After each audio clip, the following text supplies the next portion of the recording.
Hi everybody, welcome to my actual play YouTube channel. We are playing Hyperspace D6.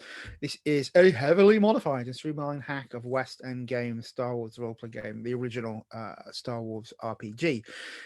It was always a very light system, but Matt Click has cut it down even further into sort of a 15-page core rule set. We're having fun exploring it in a bit of sort of retro OSR style fun. And we are joined by three scoundrels. We are playing on the Gauntlet in a Star Wars period, which is set around the same sort of time as Solo. We have seen some of the characters from Solo as a movie, which deserves way more love as a Star Wars product, is my view. And our heroes are in trouble because their family and their past is catching up with us. We're playing on the Gauntlet under the Gauntlet inclusivity policy. We have set up safety and support tools. We have put an X card in place for use. We have done lines and veils. We've refreshed ourselves of that. We do a cooldown phase at the end of a game called Stars and Wishes. And I just had a look at the wishes again to remind me what my players are really digging and wanting to do this session. So with that in mind, let's pick up on Omze's traveling starport, which we see is not in a good place. In fact, it is cracking apart and already falling into pieces and into the gravity well of Tatooine. The imposing shape of the Silencer, a imperial corvette sits apart in it, its weapons and still blasting down on the ship and anything that was dare to be foolish enough to try and escape from it. But up until this point, our three heroes were having a wonderful buffet meal with Omze until the cannons unfolded. All hands have been given to escape the ship. And we are going to pick up just there. Let's start with our character who's probably been under fire the most, which is Quake. When was the last time that you were in an exploding ship crashing down to a planet, Quake? I think you'd have to think about the last time he's been in the situation before, but I think the last time was maybe, let me say, was 3 years ago. He was actually not supposed to be on this ship because he and some others had been tasked to liberate the ship from things they shouldn't have, and things got a little sideways, and suddenly everybody was in the escape pods except for some of the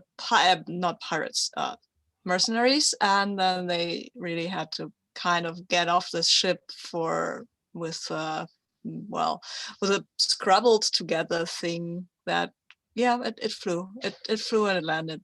That's the less said about the whole thing, is the better.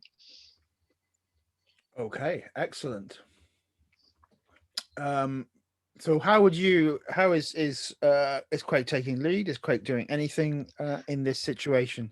Right now I think he's gotten to Yuno, who was injured in the explosions, and is now carrying her towards her ship, the stacked deck, so that we might perceivably get out of here before it drops to Tatooine. So that seems very legitimate. So as you're trying to catch your bearings, it is your explosions are everywhere. Yuno, how are you reacting to this sudden explosion? Well, I'm unconscious, so I'm in the mercy of how Quake does well. Yes, I'm perfectly fine staying unconscious. Gives me more time to wake up. But yeah, hard to react when there's no consciousness going on there right now. If she were awake, she would react by probably cursing her sister's name, and making sure that also cursing, being suckered in this buffet and thinking all was going to be well. Maybe not cursing Omze's name. Well, maybe. and then hoping to heck that Quake and Kat have got a few tricks up their sleeve. Excellent. Yes, sorry, I'd forgotten that Yuno was. I'd failed their role as unconscious from last time. Oh yes. So, Kat, how are you reacting? You can see. Yeah, go on. Sorry. Kat will be. Won't believe the droid was the droid with us. No, the droid's back on the ship. Yeah, that's what I thought. So I will be communicating back and asking them to get the ship up and running for us. We can. And then trying to assist Quake in getting Uno back to the ship as quickly as possible. Well, TC says, I couldn't possibly accept orders from you, Kat Foy'loni. I could only accept orders from Captain Sunfell. Well, Captain Sunfell's unconscious at the moment, so unless you'd like to become a pile of dust on that planet down there. Not Captain Sunfell! Not Captain Sunfell! I will begin the pre-flight checks. The droid scuttles off, going, and you hear it going, wandering off, going like, "Oh, maybe I should have told them that I don't have piloting routines in my programming. Is it this button?" Well, Omze hits a button in the lounge, and what appears to be a very fine-looking bar filled with spirits sort of slides back and pulls away, and you can see escape pods behind it. And Omze looks at you and said, "I'm getting out this way. I'll take my chances on the surface of Tatooine rather than trying to get out of here in another way. So take an escape pod if you want." And he jumps into one of them, not waiting for your response, and presses the button. The blast door shut behind him, and you can hear the poof of a escape pod blasting out. Guess you just have to hope that those Imperials are not mean enough to shoot down escape pods. Well, they are usually. They do shoot down escape pods if there are life signs in them. Once again, sorry, just one thing as when we'll put a narration, and then I'll pass over to you players. But Kat, once again, something on that ship. It knows you are here, and it looks at you with avarice and intent. Yeah. And Quake? What do I estimate? Do we have a chance to reach the stack deck? Because I'd rather be on a ship of our own. And also, taking an escape pod now would mean that the stack deck goes down. And I don't know if Yuno would like that. I probably assume she wouldn't. I mean, she's very proud of that ship. So the choice, there's two. I'm going to give you both choices in the fiction. It is much easier to escape now and try and recapture the stack deck at a later point. Equally, it is possible, but it will be much higher difficulty to try and get everyone across safely in the exploding ship and onto the stack deck. So the ability to escape in an escape pod and hit onto Tatooine will be a 5. To get across the ship, especially if you're carrying someone, Quake, without taking wounds, will be a 20. I'll risk the wounds, I think. Dun, dun, dun. So, reminding people that they can spend them after the action. You're supposed to spend the force point before the roll and the character point after.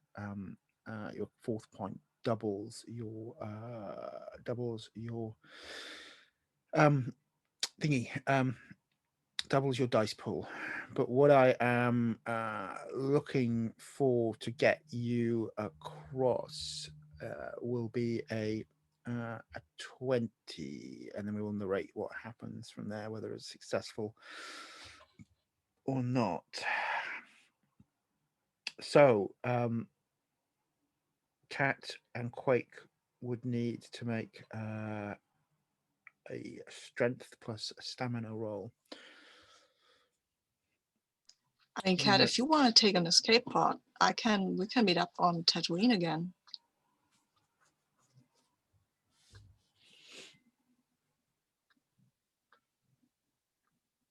I can't hear you, Terry, sorry. I hadn't been talking yet, so I was looking at what my stats were first. I'll probably spend the force point to double my dice to try and come back with you. Cool. Then let's have a roll from everyone, please. Dice roller is in the safety and support tool. So you said athletic strength for stamina, right? That's right, on a difficulty of 20.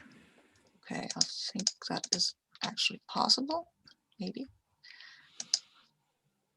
Yeah. Wow. it's let me see, it's 12 and 9 is 21, 23. And I've got a 6 on the force die. Whoa.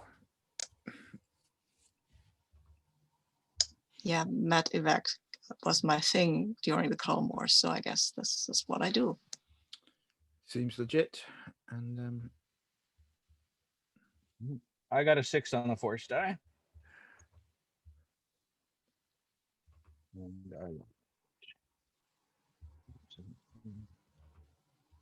24. so with 6s on the force price, that's a everything comes up your way, especially as both of you got it. There are things exploding all around you. The ship is you can see exploding. You can see people making their way to escape pods. On the deck you're on, you can see people rushing for your ship. As you ride up the gangplank, you spot TC-15 waving wildly at you. Said, I tried to activate the ship, but I realized I didn't know how to do it, so I have stolen an astromech droid to assist me.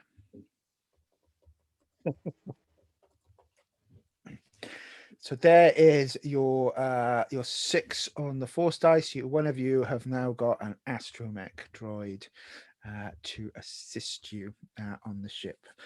TC said, I didn't think anyone would mind. It was going to blow up. That was very good thinking, TC.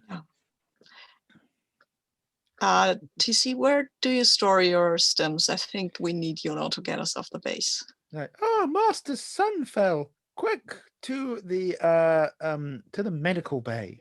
Oh, the ship has a medical bay. That's amazing.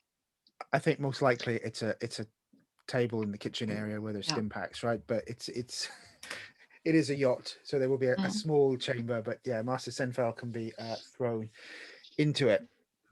Outside the ship, as that is happening, Kat, you can see the spinning around and looking around, really concerned. We can see the Ugnaught Dagrin looking for escape pods, and he's waving at you out the window of the ship, going like, "Oh, you can't leave me to die. Take me with you."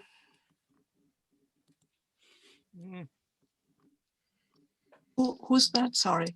Dagrin, the Ugnaught gambler, the one that's that has been been hunting, Yuno the whole time. Yeah, let's just take him, right? Because he'll die otherwise, and we don't want that. He's been a pest, but not that much. I'll look at him and I say, you can come, but no stealing back the droid.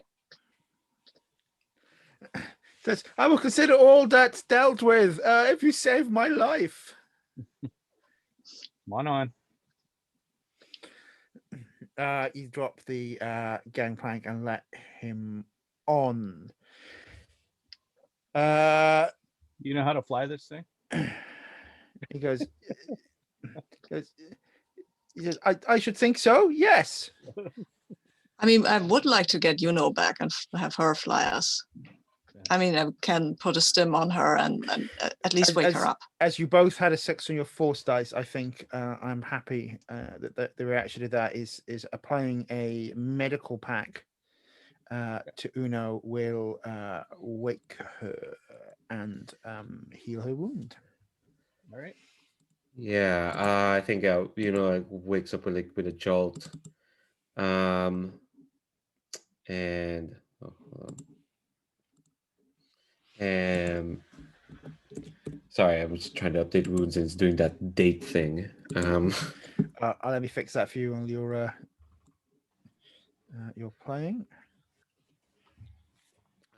Yeah, wakes up with a jolt, deep breath, wild eyes, just like where's everyone? What? We need the station is falling down on Tatooine. I think you're up to flying your ship out and us out of there. Sure, yeah, sure. There's an imperial. It's not a Star Destroyer, but it's a ship. It's a big one. Yeah, yes, yeah, oh yeah. All right, cool. Okay. We have an astromech. What? We're definitely gonna want to cloak out. Be fine. Yeah. Fine. Just let me get to the cockpit. There. As like staggers in a panic towards the cockpit. How do you react to seeing Dagrin on your main flight deck? Did something happen, or did Cassian get much shorter and much hairier? I asked us if he could come, and otherwise it would have been certain death for him. So we said, yeah. Now, there's an explosion behind you, and technically you're still in a docking bay. It's just that the docking bay isn't attached to the ship anymore and is starting to tumble down towards the planet. Oh, beautiful. So we should be having this conversation in a more distressed tone. We'll talk about this later. Says and Dagrin, you can feck off. Yeah, I'm gonna get to the cockpit and to get the ship out of this docking bay so we don't crash. Okay. To get out of the docking bay is not so much of an issue. To not be hit by the silencer's array of fire and the 6 TIE fighters in orbit, that's going to be more of an issue. Fine. They're not firing on escape pods. They are firing on ships that are trying to fly, and primarily it looks like they're trying to disable them rather than destroy them. Your sensors will pick that up. So it's going to need some fancy flying from you, Captain Sunfell. Oh, fine. He'll be grand. That's with piloting, right? Yeah, reminding you of maneuverability of the stacked deck. Oh, yes. Which has got 3 dice mobility. Oh, lovely.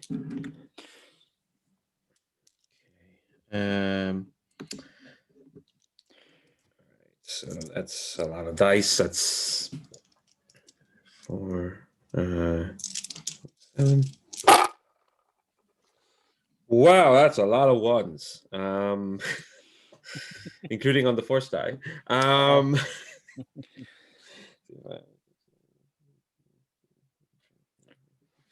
Wow, I can't believe 7 dice in that adds up to a 15. What was the target? So I know if I spend any. That is for me to roll for 2 moments. I'll get some dice. I need to roll. Yeah, that's like 3 1s and 2 2s, and a 3, and then a 5.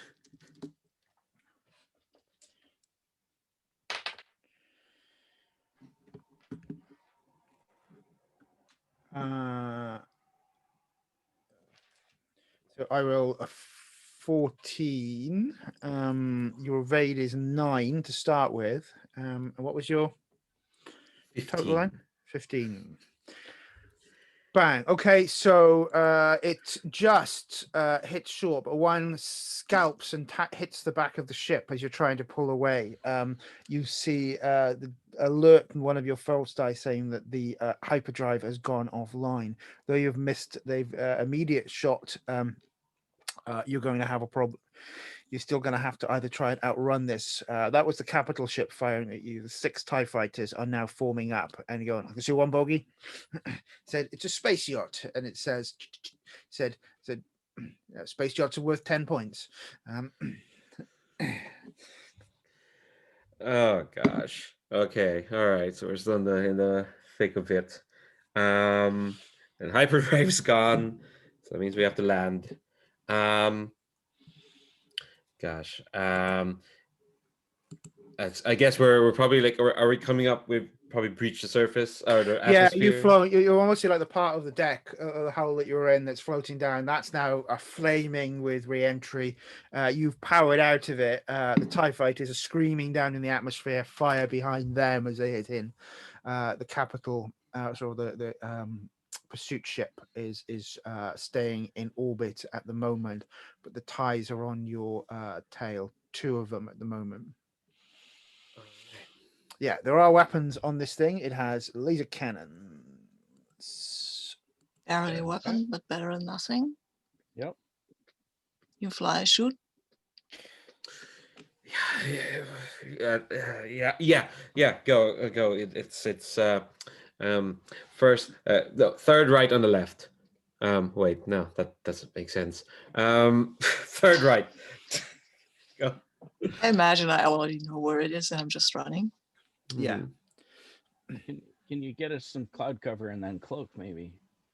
It's Tatooine. There are no clouds. I know. I was hoping.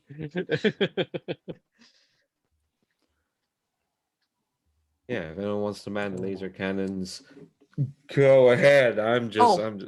You can use a sandstorm for a cover if we find one. Yeah. Yeah, certainly. How's Tatooine looking these days? Sandy, blue skies, mountainous. Lovely place for a holiday. Just great. don't go anywhere near any old hermits or moisture farms to go and break the continuity. Other than that, you're. What if we just pass by and wait? Yeah. Mountain cover. That's why Luke Skywalker decided he wanted to be a pilot. All right. Yeah, there are mountain passes. You could fly and try and center, and if you use the sensors, you could identify a suitable sandstorm. I would ask that effectively someone who is, you're probably busy on piloting. We know that Quake has just gone for the weapons, but Kat could use the ship sensors to try and find a suitable location for you to try and some fantasy flying and skip these things. Sure, why not? The difficulty of finding something appropriate is going to be a 15 at this point. The higher you roll, the quicker you can get there and shake the number of rolls you've got. They have TIE fighters have got to shoot at you and try and take you down. They're going to have 3 rounds at the moment. Okay, so you will be using sensors, which is not your strong point, Kat, but you do have 2D sensors on the ship. Yeah, I was gonna say.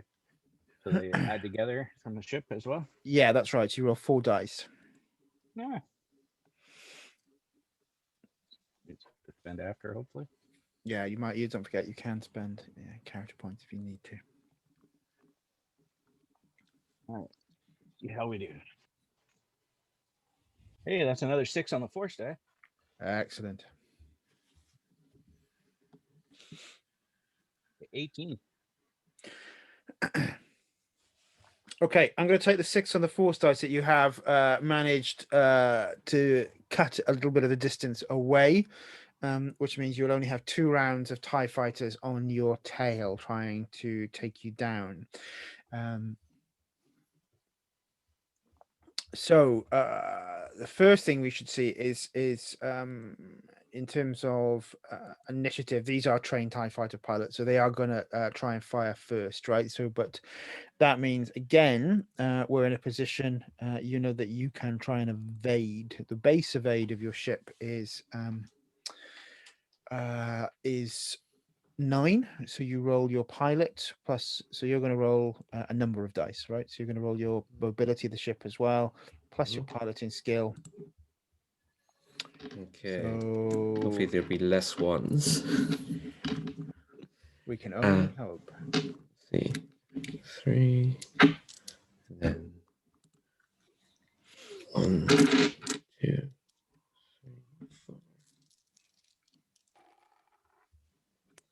4. There's making a skeptical noise here. 10. That's a 21. Could have been better with 7 dice.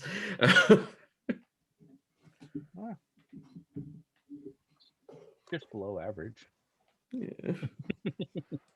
So I rolled 21 as well, but I got a 1 on the drama dice, the destiny dice. So I think defender wins, but on the 1 on the destiny dice, it comes in. It's pretty sure this TIE fighter is got you, and you can sort of see it like its knobs are looking through its sensors. It's coming through, and it shouts, "I have you now!" As it sort of whooshes down. Before you pull a hard right, just giving Kat an opportunity in the line of fire from the blasters to try Kat? and hit it. Oh, Kat, sorry, Quake, to hit it. Yeah, hitting things with blasters is tight. Your firepower on the ship is 1d, so you get an additional dice onto it. That is okay. I'm using gunnery, I guess. Mechanical You are using gunnery, gunnery, and you're trying to hit above a 12. Okay, that seems possible with 4 dice, I guess. Mm-hmm.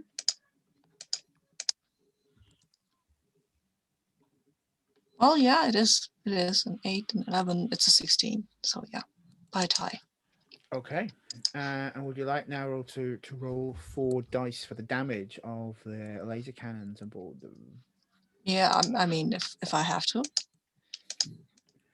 Or how much damage you do? Did you wing it or did you take it out? Let's see how that goes. Oh, it's okay. It's a 16. It's a 16. Okay, so the way damage on ships works, if you take less of the damage to the hull, it's minus for only 1 roll. If it's above, it's minus for permanent. If you do 3 times the damage of the hull, it is disabled. 6 times, it's destroyed. So the hull of a TIE fighter is... the hull is 3. So what did you roll? 16. So that is just short of 6 times. It's 5 times. So the pilot is sort of going like, it hits it, you take a blast out of one of the side wings, and you can see it disable, spinning off and down. It didn't go up, but it's going to crash. You've only got 1 TIE fighter on your tail, 1 more round before Yuno has a chance to escape it away. This one is the flight commander, and they are in a interceptor.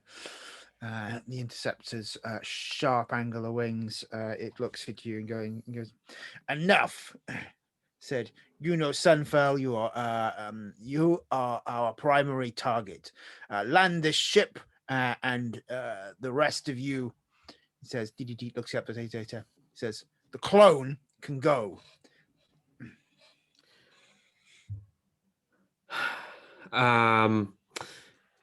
Yeah, those doesn't sound like good terms. We'd rather not land. Are they negotiable? They probably aren't, are they? As you decide to negotiate, it decides to shoot you. Okay, there we go. All right, He's a TIE fighter wing commander. The idea of taking in rebel scum. Yeah, TIE shot first, absolutely. So that is, I've got a 19 to hit at you this time. Oh gosh. Okay. Is that still a piloting? It is still a piloting. I'm gonna Cool. give you a 1. Actually, no, it's a Star Wars. You can definitely still pilot and be snarky. So I won't penalty you for it. Being snarky in Star Wars is the rules. You should probably get a bonus dice for him. At least get a character point from that. Yeah. Can I negotiate? That's good. I've got a lot of dice. Come on. All right. Cool. Oh, that's a lot of numbers. Oh God, math. 1, 6, 7, 8, 9, 10. It's a 32. Oh, I mean, that's over 30. So just describe how fancy your flying is, man. It's this TIE fighter captain thinks he's got you bang to rights. What does Yuno's maneuver look like? It looks like they've got us dead to rights because we kind of we zoom out of this mountain pass and we're like in this like sandy kind of expanse. So like, oh, we look like we're sitting ducks.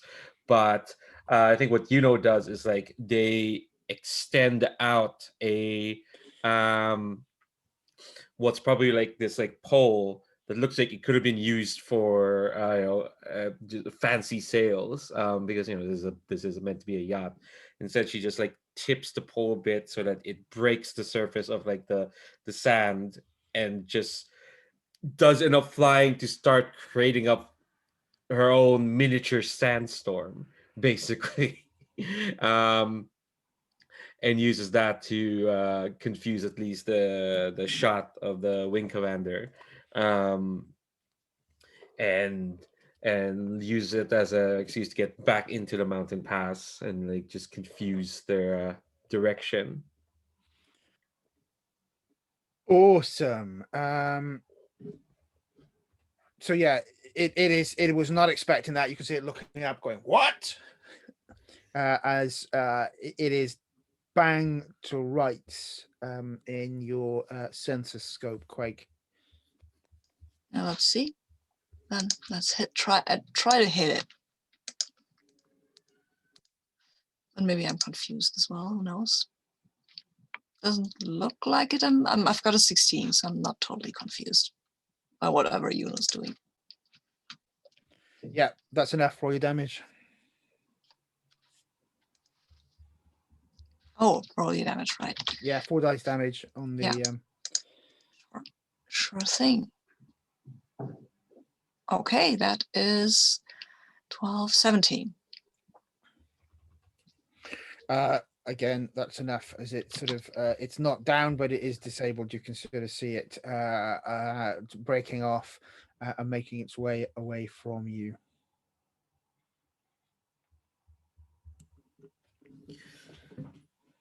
Well,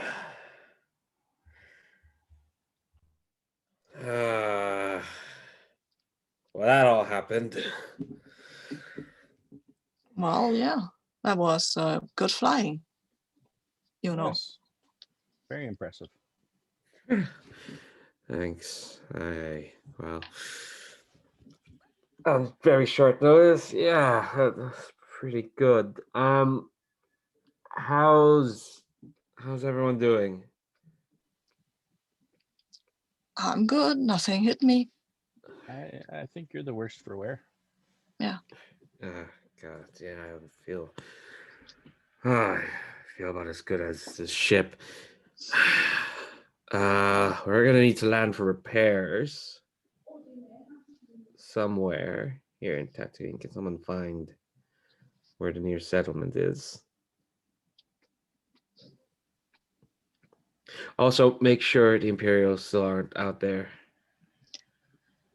I got sure 2 of them, but they will still be around. Yeah, two TIE fighters. That's a drop in the watering hole that is the Galactic Empire. Well, yeah, I guess that's true, but well, 2 less is always a good thing. Better than 2 more,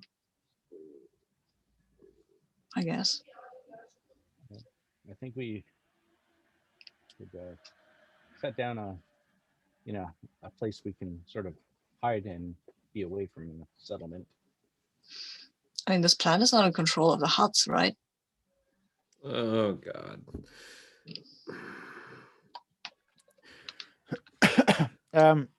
Someone to choose a a suitable place to land will need to make a xenology roll. I will let you decide who that is against a difficulty of 10. If you roll well, you choose a good place to land. If you chose badly, you're in Jawa country. Toss that to Kat because their knowledge is better than our knowledge. Mm-hmm. They're the spy after all. I was thinking that might be the case, but all right.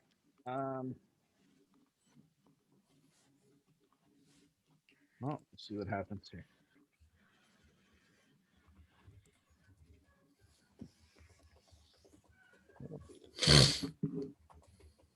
What a total of 9.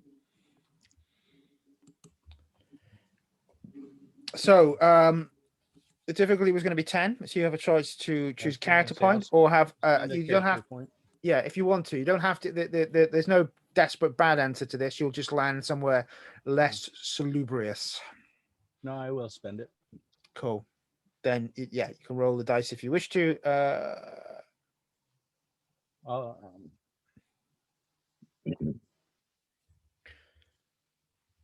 Yeah, so it ends up being a 13 instead. Cool.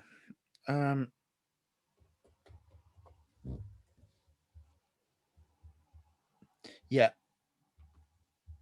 Your skill allows you to choose the much more sensible landing location of Anchorhead over Mos Eisley.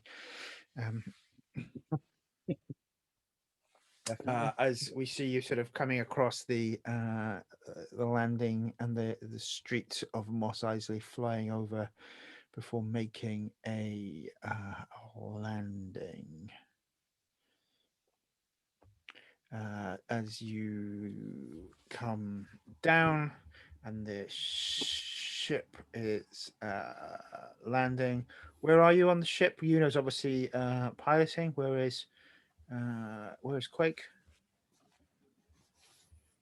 I think I was on the lasers, but since there are no TIE fighters around, I'll go and come up and to look at where we're landing, I guess. Unless there are still buoys on the radar, but I don't think so. No, you've slept the TIE fighters on your tail. Kat, where are you? Well, it was probably in the cockpit help with because I was on the sensors assisting Uno. Cool. So as you're in the cockpit, you hear Dagrin behind you, who has pulled out a blaster and goes, "I'm going to get the bounty on you, and I'm getting this ship." Inevitable betrayal. Dagrin says, "I've had enough of you, Sunfell. The ship is mine. The droids are mine. All your possessions are mine." He said, looks at Kat and Quake and says, "You don't want to be following around this core world wannabe. Come with me. Join my crew." I say, Dagrin, I told you not to try this, didn't I? So just stop. Before we have turned down the Sith. Do you think I'm going to join you? He says, "I don't know what a Sith is. I've got hard credits." He says, "Land this ship. You hand it over to me, and you all walk out of here alive." Dagrin, there's one of you, and there's 1, 2, 3, 4. Well, I guess there's 4 of us now with the astromech droid. What's your name? I didn't get your name. We need to give the astromech a name.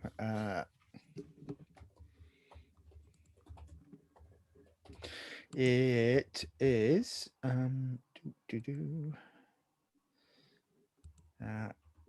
because everyone's got a random generator, right? Let's go. Right, there is a random no, you're not having that. Let's not use that. Let's astromech name generator. Yes, everyone's got something on Star Wars that will allow you generate your astromech now. which doesn't work. So let's not worry about that. It's going to call itself AA32. Love them already. So AA32 looks, and you can see it's at the moment it still has a restraining bolt attached to it. You can deal with that shortly because it was stolen. Yeah. But Dagran says, "Bah! All I've got to do is take care of the ugly one," and the Agno is going to shoot you, Quake, with the blaster pistol. It's decided to make its end game. As he says that, I say, "You're the ugly one, fellow. I'm as pretty as they come." Right. Will return fire, I think. Maybe. Yeah. If he's shooting me, I feel very fine about returning fire. Yeah, it is. He's making a foolhardy action. So rolls a total of 15 to hit you. Okay. Which is your more soak. Yeah, your stamina plus your armor. Yeah, so, that's 6. So you can roll the 6 dice. You're trying. Oh, actually, what's your dodge? Dodge was 8. My dodge is yeah. So 13. I have hit you because I've hit above your dodge number. So then we are rolling against your soak. So you roll your another die. 6 dice. I need another die. Go away, dice. I will add 1 die, and that roll doesn't count. I will roll all of them together. Okay? Mm-hmm. Just so you know what I'm doing here. There is another die. It's blue for some reason. Well, you're not the drama die. No matter how much. And it was a good choice not to take that one. Wow, that is a terrible roll. I've got a 1 on the drama die, and I've got 13.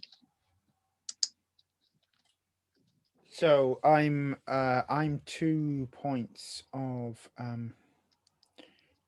damage above you here. So I can spend a character point to add that in, right? You can, yes, you can. Any roll. I will do that. I think I would like to make that roll. Mm-hmm. Just for giggles. I'll use that one. Yeah, it's a 4, so I'm over. Okay, so the blaster bolt primarily bounces off you, but what Dagran is a better shot than you expected, and he shoots you in the hand as you're pulling the blaster rifle out, and it scatters across the deck as your 1 off your drama dice kicks in, so you do not have your heavy blaster pistol. It's going like, see, get on the deck. I'll use the knife then. Just go hand to hand. Yeah, he gets at the deck and he says, "I'm not joking with this. I've got a thermal detonator." He pulls out something that looks like a thermal detonator. Yeah, I'll take him now with the knife. Try to take the thermal detonator. So that is your dexterity and your melee to hit them. Okay. That is, means that I've got 4 dice. That's not a lot, but well, just have to try it. Wow. Okay, the dice hate me right now. It's another 1 on the drama dice, and I've got a 5, 6. I've got a 7. So this doesn't go very well.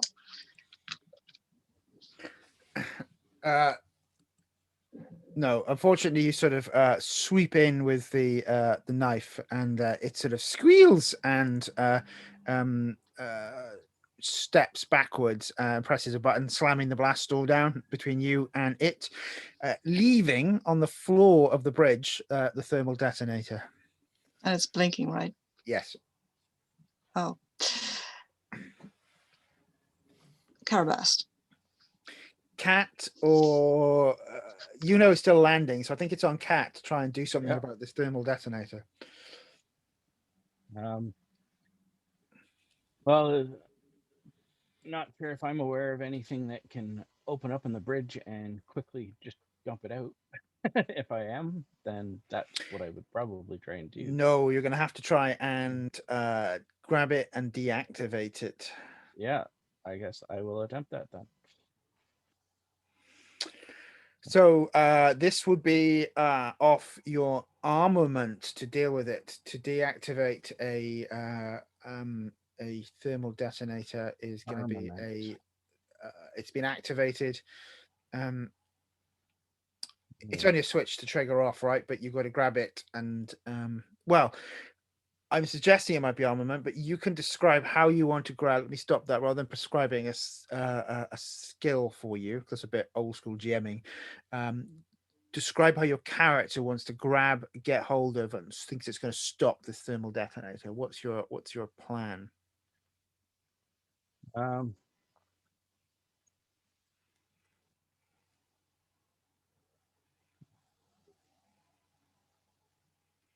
Just the being trapped in the cockpit thing's kind of limiting what I can do anyway. So armament's probably, if armament's what actually discerns it, then that's Sure. probably what I would Can I have. help? Yeah, you can add a dice to help. Yeah. Absolutely. So that will add one more die in. So that will mean that you need to roll. It's you're going to need above a 10 because Above a 10, you are landing. It has been triggered, but you can grab it then and deactivate it safely. Well, let's see what we can do here. Oh, 10 exactly. You sort of grab it and you're sort of fluffing around with it in your hand, and it's doing that faster and faster, and you're trying to get it, and he's obviously done something to the switch. He's put it like, even the little swine had put a dead man switch in. There's like a little bit of metal which you grab out and then flip the switch shut, and it goes off. As you see, the counter is on 2. Wow. Well done. The ship has now landed safely, which brings Yuno back into play. But Dagrin's out there somewhere, and you think, well, as you hit, as you land, you can see that the immediately as you land, he opens the landing hatch, which it scrapes on the ground because you're still coming in, and you can sort of see him rolling down the gangplank. He has jammed the blast door behind you and is trying to break away from you. Hindrance. Yeah, I think I was not witness to the drama that was happening because I was landing, so I just kind of like on the cockpit and like, all right. Kind of expect the dagger to either be a corpse or scarp it off. I'm assuming the latter. I thought this whole thing happened in the cockpit. Yeah, it did. Oh, Yeah. it did. Yeah, this happened in the cockpit, so you'll have known what happened, even if you were focusing on landing. You know that he did all the shooting, and then when there was attempted stabbing, and then just as you were coming in the most dangerous part of the landing, you heard the words thermal detonator, and then there was a beeping noise, and all is of a sudden you take a breath, and it's okay.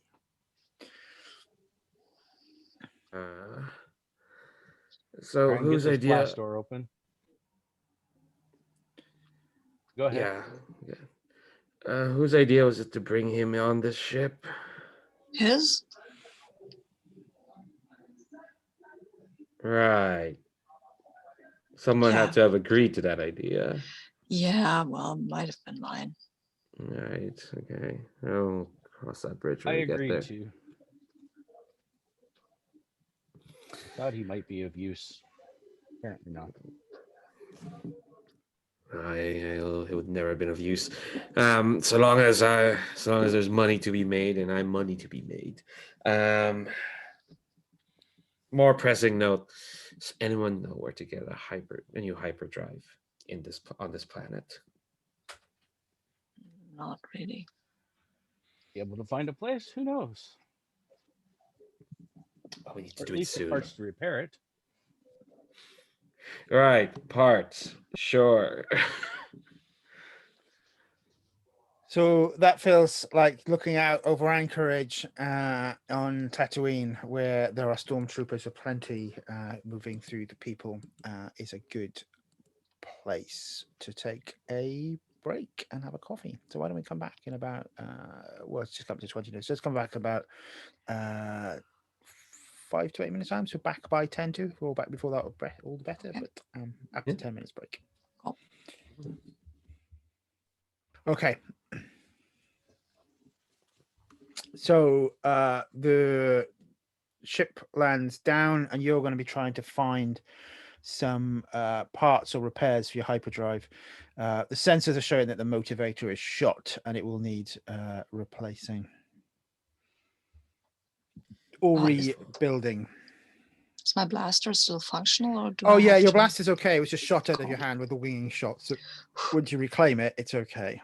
Okay. Right. There doesn't have to be any pod racing that we can bet on in these parts. No? Probably. Okay, cool. Almost undoubtedly. Yeah, some pod racing. There's a little kid. Woohoo! Yeah, let's get into a complete massive tangent that has almost nothing to do with the story we're doing. Okay, this is old hat now. No. Wow, complaints about the Phantom Menace. How original. All right. Okay. Keep it up, and we'll spend the rest of the game in trade negotiations. Yes. I imagine that. That's just no, we're not doing that. The negotiations will be short. Oh, you were right, Kat. The negotiations were short. Okay. No, no. Yuno is hellbent on finding parts to get the heck out of here. She doesn't know any personal stuff that's happening with Quake. Yeah, that's what he would tell all of you before we get off. He'd say, well, it's kind of a thing, because you remember when I told you about the armor that I lost in the incident with Hondo. You know, Hondo, he lost it in a game of Sabacc, and now it's with Jabba the Hutt on Tatooine, which is where we are. So I wonder if I might at least scout out the thing, where it is, what he's trying, maybe try to get him to give me some conditions on getting it back.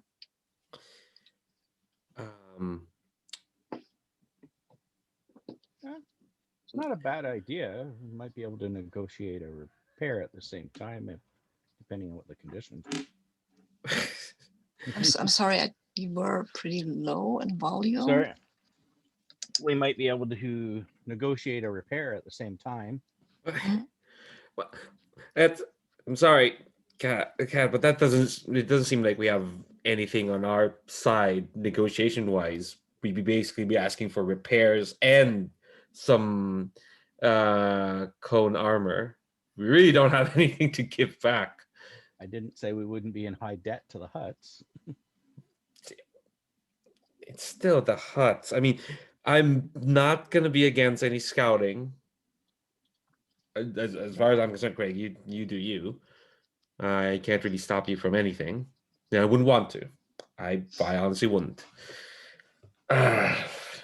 But we've got Imperials out there. We've got the Black Sun out there. Thank God, at least we didn't piss off the Crimson Dawn. Let's play it low key. Okay. Let's we don't need any more fire on us. Yeah. I wasn't planning on letting the Hutts know that we had you.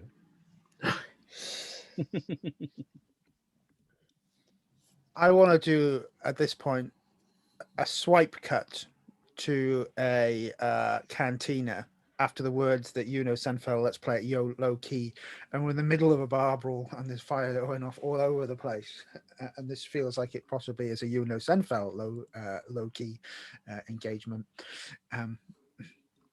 But yeah, I think your plan to negotiate has just blown up in well, not quite in your face, but your attempt to place a back to get the credits, to get the hyperdrive, it's just Negotiating for a part feels not particularly Star Warsy. Getting yourself out of a Cartina fight, that seems like much more Star Warsy. Beautiful. So that's the hard cut of going like, we'll play it low key, and you three and low key doesn't really particularly go hand in hand, right? So the tables are over. There's blasters being fired.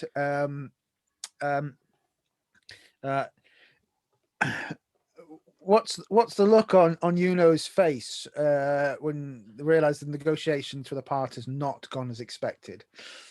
I'm so tempted to bust out that line that I just did a couple minutes ago, but I'm not going to.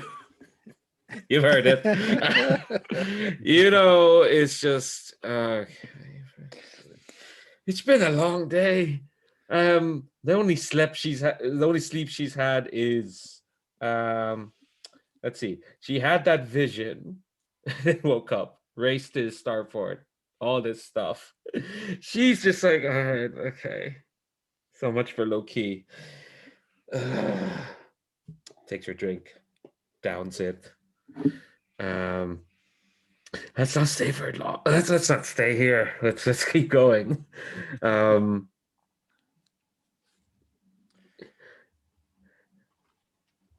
Yes, I had a unforeseen nap while the station was exploding.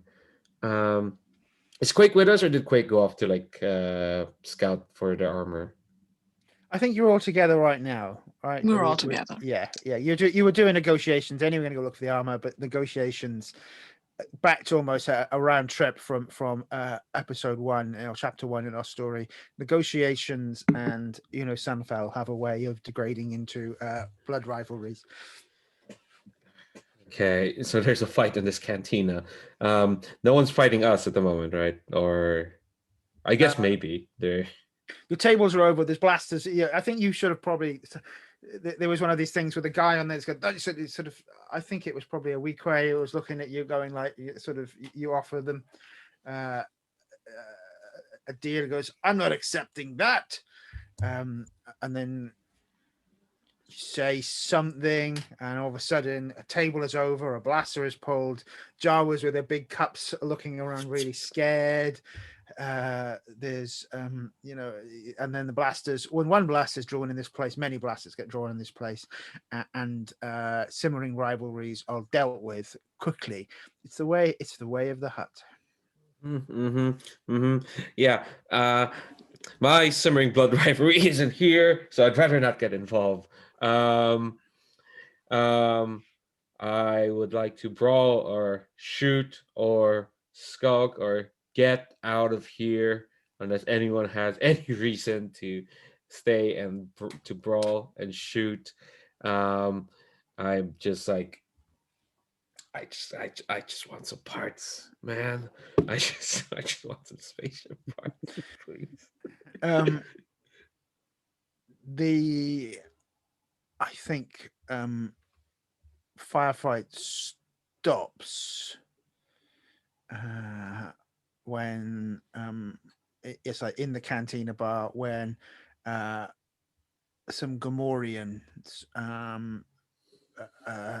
run in through the doors, armors and their force pikes, and they are met, or behind them is a greenish sort of skinned Twi'lek who looks you up and down.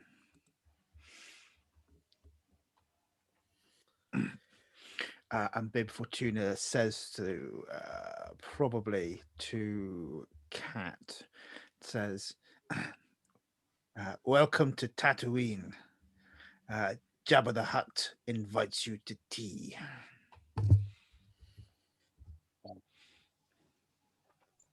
Well, I know Jabba's not one to take no for an answer, especially when it comes to tea. So lead the way. I'll let go of the guy I was currently hitting, and yeah, sure.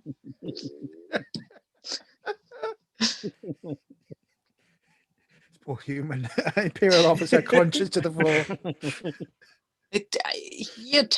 He started it, I think.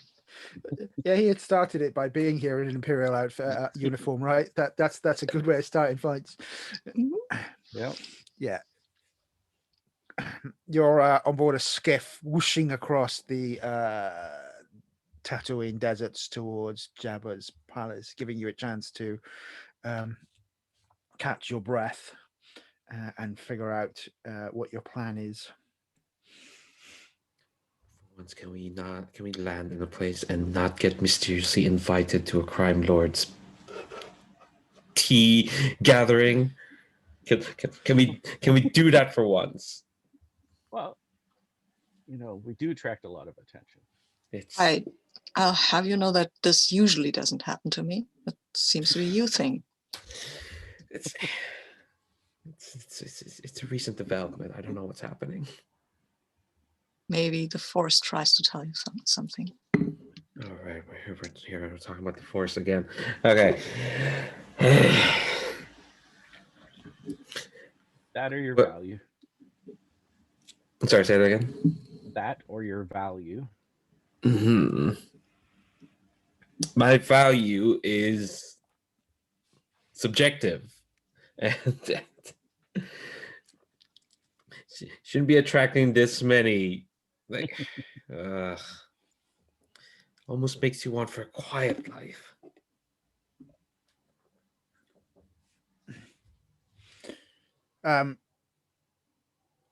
Yeah. So the skiff goes, the doors open, and it shoots through the tunnels into Jabba's palace. Bib Fortuna bids you to step down and walk towards Jabba's throne room.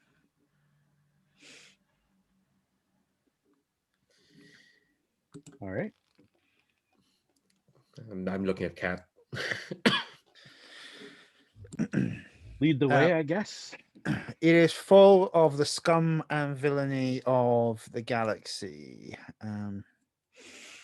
A well-known Mandalorian, an assassin droid, the Zukis and Forlom, who were previously on your tail.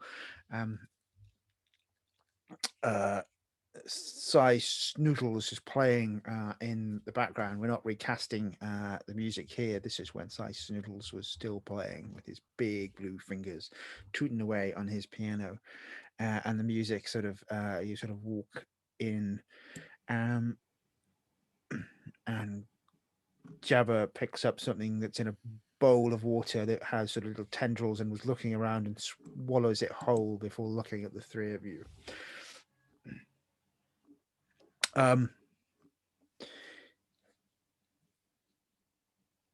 You note on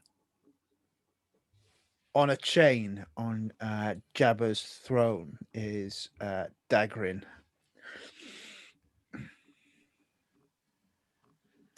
Oh.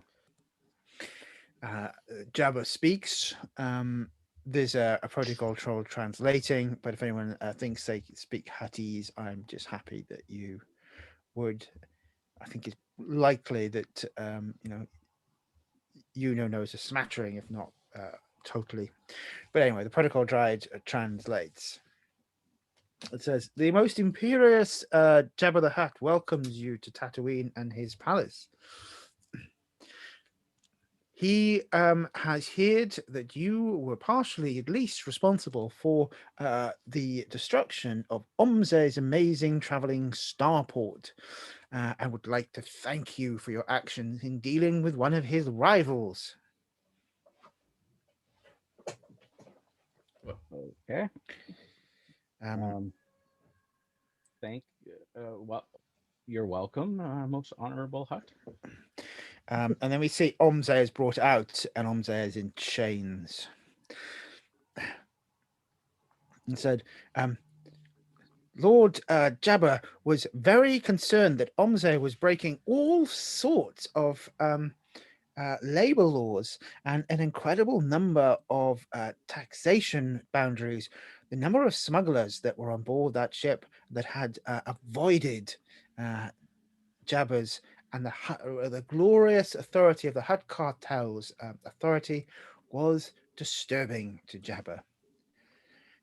Omze is looking at the three of you, and I think heavily at Sunfell. Goes, said, all the chances I gave you, and you sold me out to the Hutts.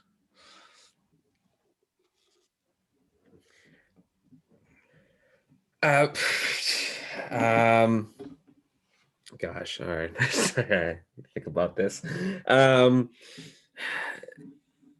think what kind of like nervously like shrug and just say like, hey, things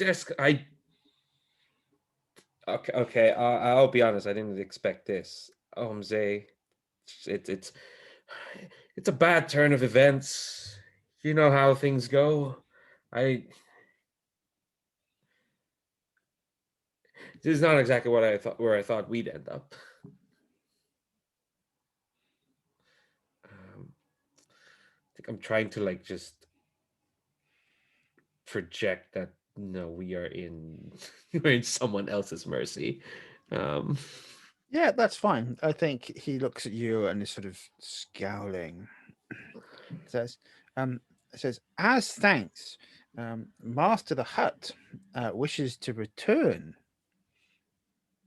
a small favor to the clone soldier known as Quake.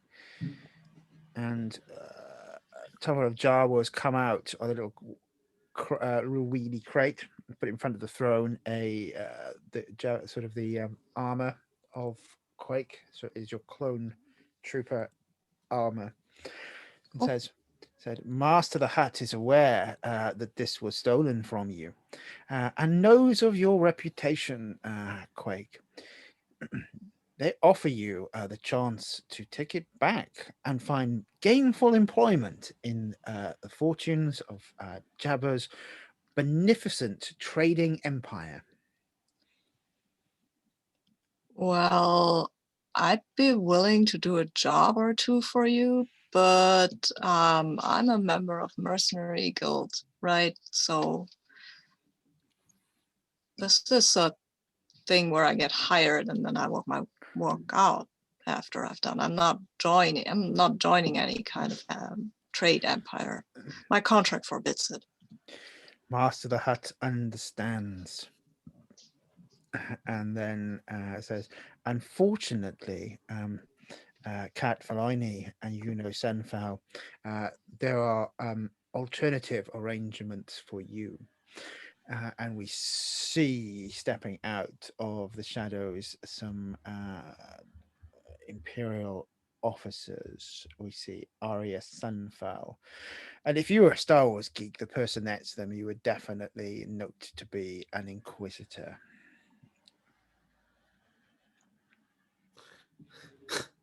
I think I don't notice the Inquisitor. I'm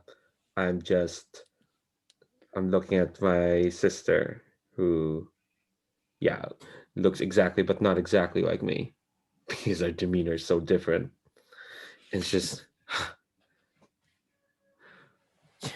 you didn't have to go through the Hutts just to see me, sis. She scowls and says, why do you think I wanted to see you? It's the Bothan I want.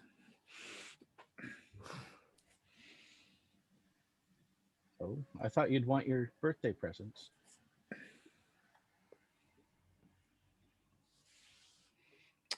She looks mildly confused at the concept of birthday presents. Oh, don't tell me it's coming up soon, in case you didn't notice. But no, because Yuno wouldn't say that, because she's so wrapped up in this rivalry that the mention of like, oh no, she's after Kat confused her. What? What is it you want with me?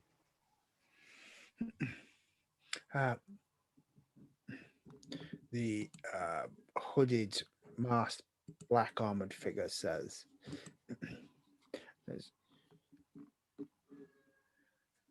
your talent has been noted by it's a female voice, but your talent has been noted and you are called to serve the Empire.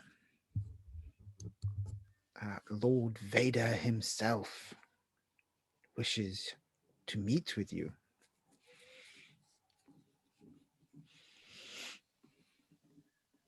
Well, not sure I want to meet Lord Vader. Had a run-in already with the Jedi, and I'm not sure I'm prepared to go down that path at the moment. The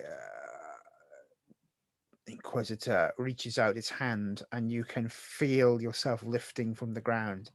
I was not asking your opinion on the matter. You will come with me.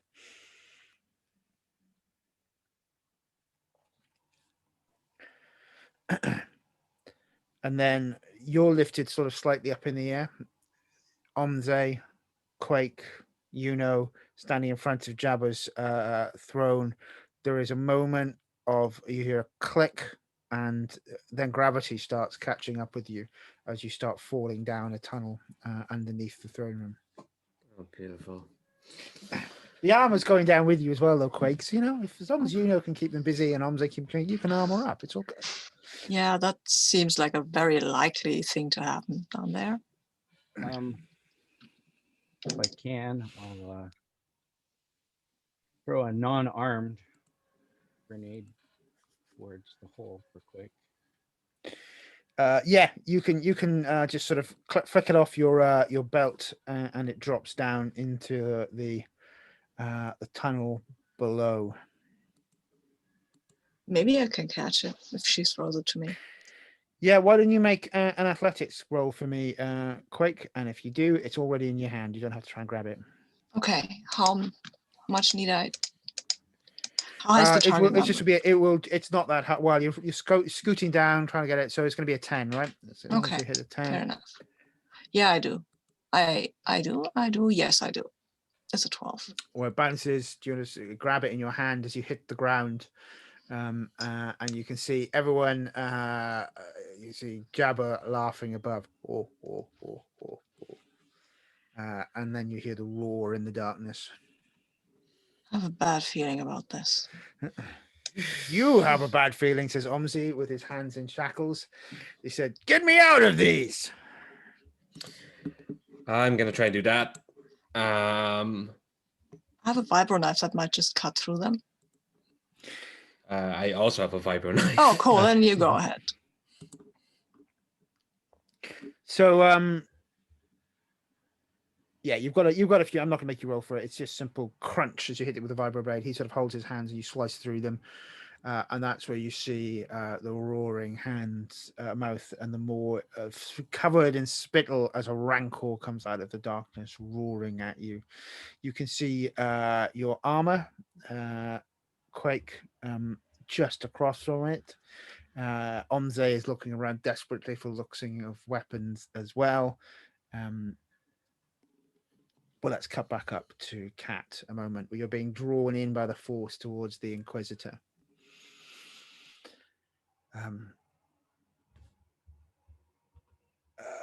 Arya, a look of shock and fear did cross Arya's face for a moment as Yuno dropped below, and you think you heard her whisper "Yuno" on her lips.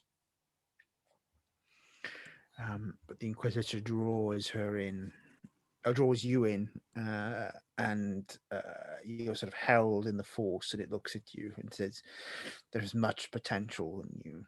I said, "You will become like us." Not if I have anything to say about it. Are you going to do anything? Yeah. I'm going to if I can, I'm going to attempt to break free from their hold to start. Mm-hmm. How do you want to do that?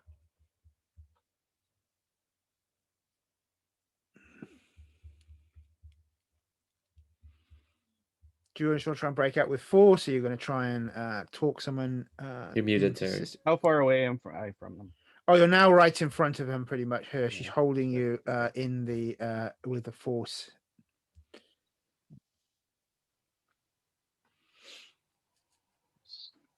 My thought is to just drop a stun grenade at their feet.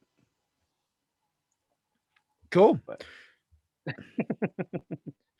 I know it's going to affect me too, but it's a bold move. So why not do just that? Look, you're just trying to launch and drop a stun grenade. I think it's just going to be a straightforward throw, which is going to be 4 dice for you. Yeah. It's only a 5 to hit it, but the higher you get, or 6 on the drama dice, means you might be able to throw it in a way that you're behind them, or behind the blast radius a bit more. I got a 15. Yeah, that'll do it. You sort of do you want to describe what it looks like? I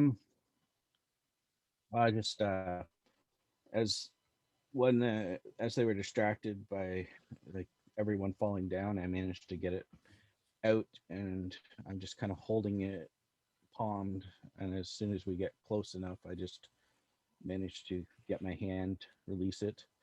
It falls at the feet, and I look over at Sunfell, and I will actually motion away because I heard the whispering under the breath. Yeah, because you've got sense in your force, so I think you not only you realize you didn't only just see it, you heard it in your minds with the force. But then the stun grenade goes off. So a stun grenade does 4D damage, 4D, and it's a stun attack. So roll 4 dice for me, please.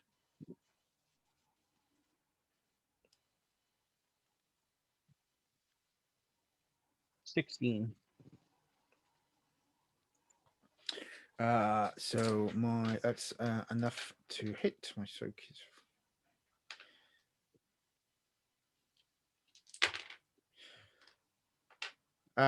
the stun grenade is enough to temporarily stun the Inquisitor. You're warning enough to give Captain Sunfell, Imperial Captain Sunfell, the chance. Oh wait, it's just stun. Yeah.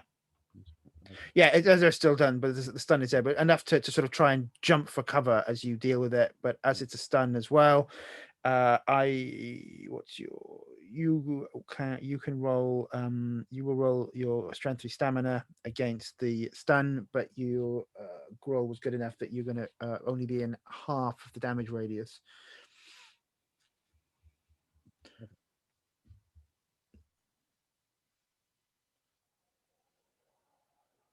All right.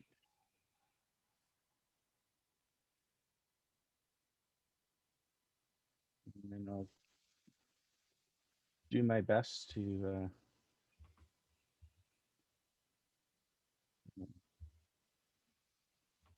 get as far away as I can from. Okay, so what I need you to, if you roll your stamina at the moment, you need to roll above an 8 on your 3Ds to not be stunned. Yeah. All right. Okay. Oh, I will have to spend to get a die because I was 1 off. And now I have an 11. Okay, so your ears are ringing, your eyes are ringing, but the Inquisitor is dropped to their knees as the stun grenade goes off behind them, as are others in the throne room of Jabba's palace. Chaos erupts. But down below, Omze has grabbed a blaster pistol from a pile of bones. It's slightly acid pitted, as if something has eaten it and spat it back out. but the large beast of the Rancor roars down upon you, Quake, and Yuno. Damn it, I'll step in front of Yuno. I mean, yeah, well, I like you. And you know what? It's a beast, right? So yeah, let's roar at it and charge it and see if it is intimidated enough to just leave us the hell alone. What? It's a Rancor. It's an animal. These are the things that force dice are for, right? Yeah. Dice to intimidate a Rancor with a charge. Yeah, that's basically what I'm doing. What's my target number for that? Your target number to intimidate a Rancor, I think is going to be 25, right? It's bold, but it's hard. Yeah, that's fine. I'm using the force die here. Gives me 8 dice. That might be enough for 25, right? I've got 6 here. I need 2 more. I'll just, again, put them in and then roll all of them together because that is fun. Oh, go. No, come on, roll for your party. Don't do that now. Don't be like that. Don't be that dice roller. I'm marking all of them. I need a 25, right? Okay, let's see where that goes. Oh, wow. Oh, wow. Oh, okay, that is a 24 and a 33 and a 37 and a 6 on the force die. Describe it, Quake. Let's see this moment where the Rancor realizes it's me. You don't look that tasty after all. Yeah, well, the Rancor is, I think that it's basically used to people screaming and shooting at it and doing stuff. And what it isn't used to is people just charging it and yelling at it like this is kind of a challenge. So I think it just stops because first it's confused and then maybe Quake hits it on the nose like bad Rancor, and then it kind of settles down like, okay, this is unexpected and it didn't expect this. I mean, might not be tamed for all eternity, but for now it just doesn't think it wants to have a go at least Quake. The Rancor recognizes who the alpha dog is down here. Yeah. And the Rancor sort of scuttles back into the darkness. Omze looks at you, looks at Yuno, and says, you got to teach me that trick. When we get out of here, let's talk about stuff. We'll talk about it. But you do look over to the cart and you're spilled out pieces of armor, Quake, and you have enough time to do something about it. Yeah, I'll just start to see what's how badly damaged it is by people handling my armor who don't know how to handle armor like that, but I'll put on the stuff that I can put on quickly. Because most of my clothing is still acid damaged anyway, except for the body glove. Do you I think this is just clone trooper armor. Was there anything else special about it before you lost it? I think the helmet's pretty much modified to help in medical things, actually. So it can see like heat in a person. That is for medical purposes, actually, so you can see where the bleeding is or something like that. Of course, it has other uses for a heat vision helmet, but it might be damaged, so I'm not. So yeah, I think it will. I'll give you another 2 dice of armor Nice. at the moment, and this. And again, when you do, if you need to make a medical or something suitable, you can have a 1-day bonus from its internal sensors as well. Up top, Kat, you're pulling yourself up. The Inquisitor is only stunned. Arya is sort of pulling out her blaster pistol and trying to weigh up what to do.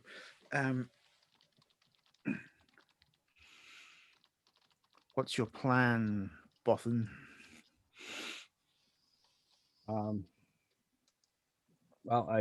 I'm more concerned about making sure that the Inquisitor can't do that to me again than anything else at the moment.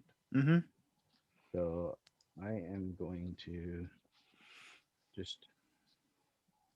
I will attempt to, while they're stunned, and since I'm a little more aware of what's going on than them, I'm actually going to try and choke them, put them to sleep if I can. I know As I'm you not sort of, great at it, but yeah, as you try to make a move towards him, I think Arya Sunfell has sort of blasted a pistol drawn at you and sort of says, "I can't let you do this." okay. Said, "So you're under arrest. You need to come with us." Oh.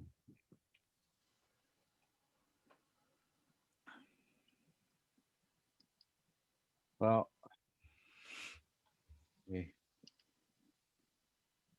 pull a thermite grenade that I do have myself as well because I bought it before the other Well, one. you probably have two then, right? Because I imagine I picked up the one from the cockpit.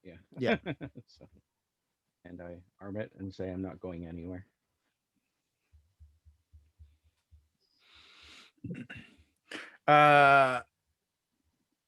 Do you think you are trying to intimidate, deceive, bargain? I am.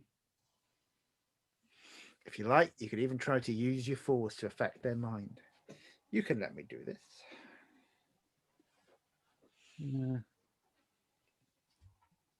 think I am deceiving at the moment.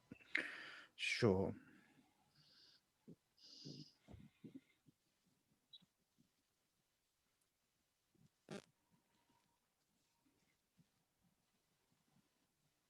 Okay.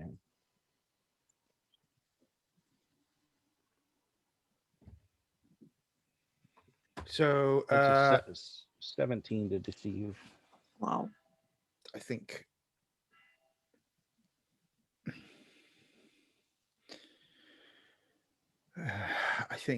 Arya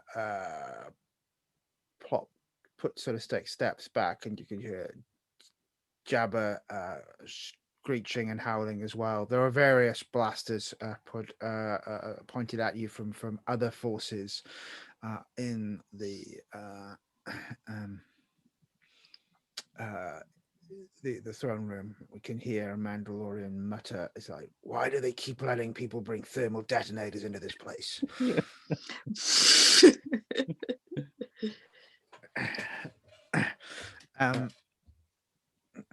And the Imperial officer sort of looks at you, looks at the Imperial officer, sorry, the Inquisitor on the ground, and puts 2 shots into its back. Wow. Says, oh dear, you killed the Inquisitor. Puts its pistol back in her pistol back in her pocket. Okay, that works for me. Just says, Now, I want my ship back and those spooky Vader bastards off it. Easy arrangement, yes? yes.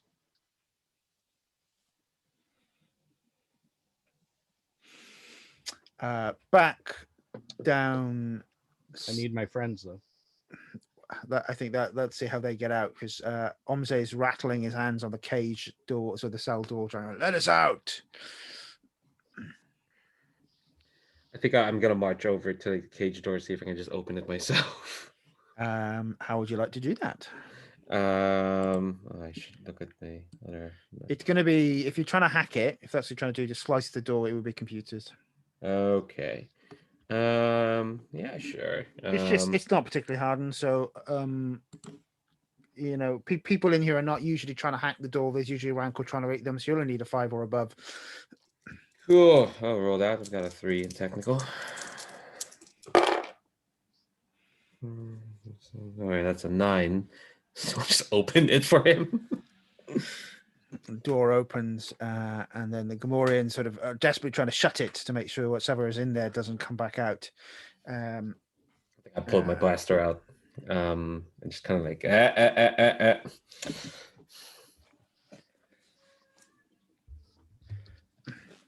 We have someone here who scared your silly, moldy potato monster.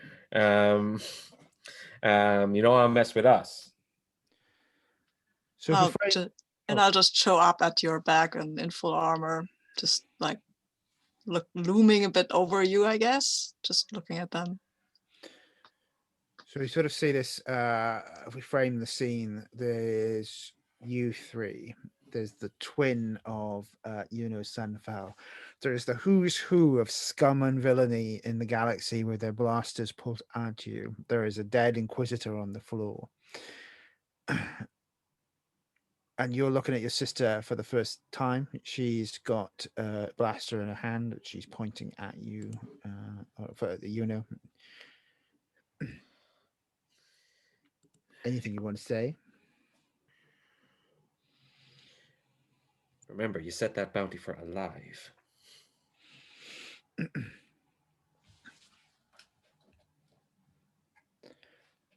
So, I did. You could come home. You don't have to live out here like this with them.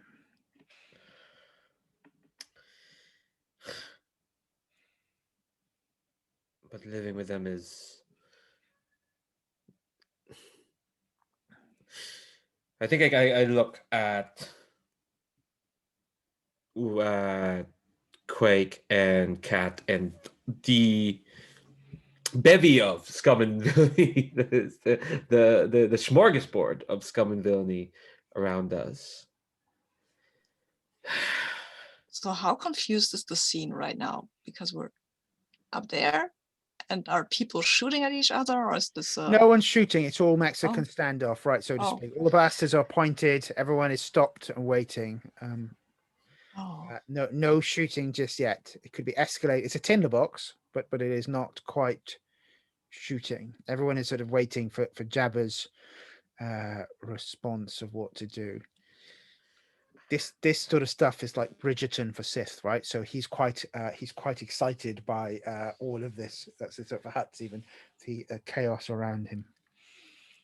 Yeah, I think looks at least her friends. Just, I'd rather not return home because I know you'd like consequences for actions. But if they can go, then I'll go with you.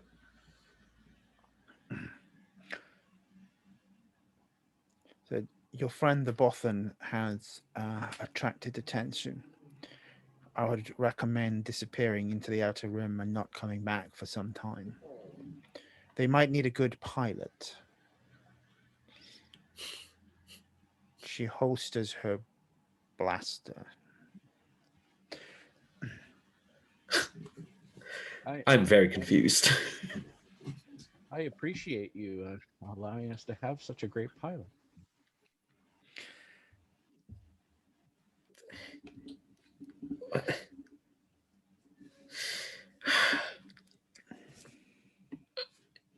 Quake's still really confused. Like, wait, what?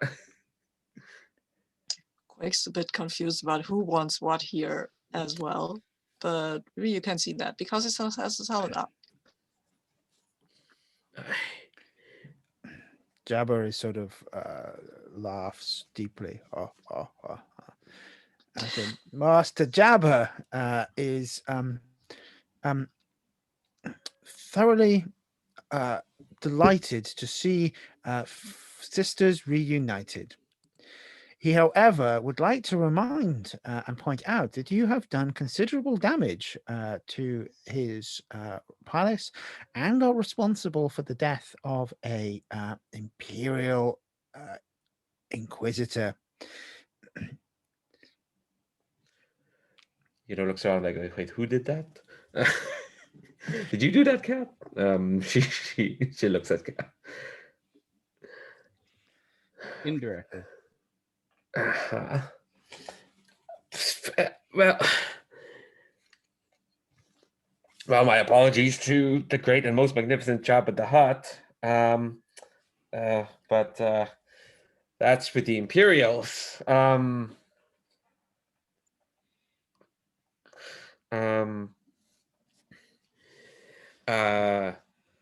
Not sure if we're liable for whatever compensation the great and most honorable Jabba the Hutt needs. Master Jabba Master Jabba is extremely happy to make this imperial entanglement go away for you in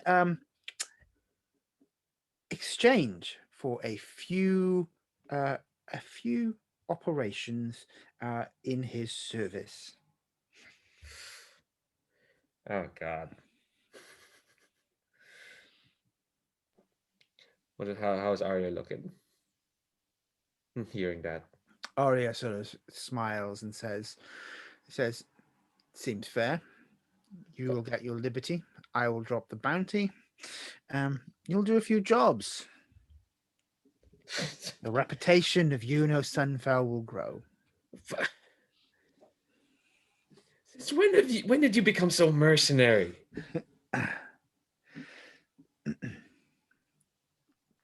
Probably smile and say, I am a Sunfell.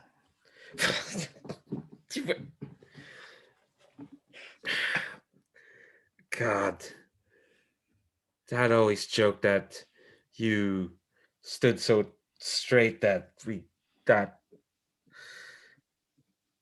was almost inconceivable you could be a Sunfell, but oh wow. Hold on. I'm just part of a group. I shouldn't talk for everyone.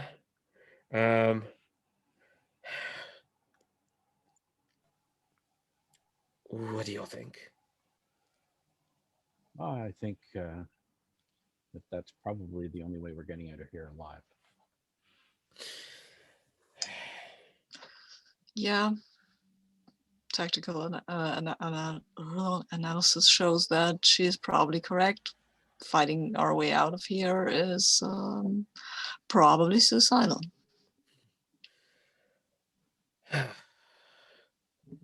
That sounds about right. We just need to add negotiations for repair of your ship. Yeah.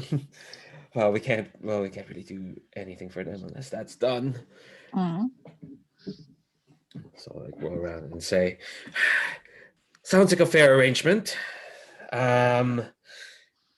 Perhaps if we're to do these operations, especially if they're going to happen off-world, perhaps we could talk about some repairs that are needed for a ship, but this all seems on the level. I thank our most humble and magnificent Jabba the Hutt for the generous arrangement.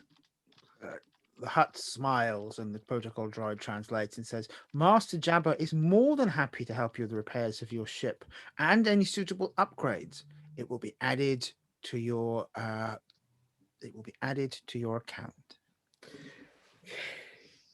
Oh God, now I have an account with the Hutts. Yeah.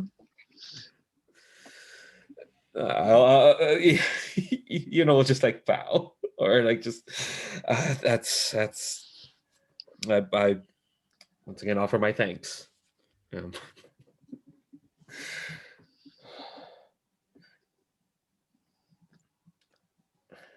And then suddenly it's on its feet, the Inquisitor, 2 blaster holes in it. It is definitely weakened, but it looks at you, God. 3 of you.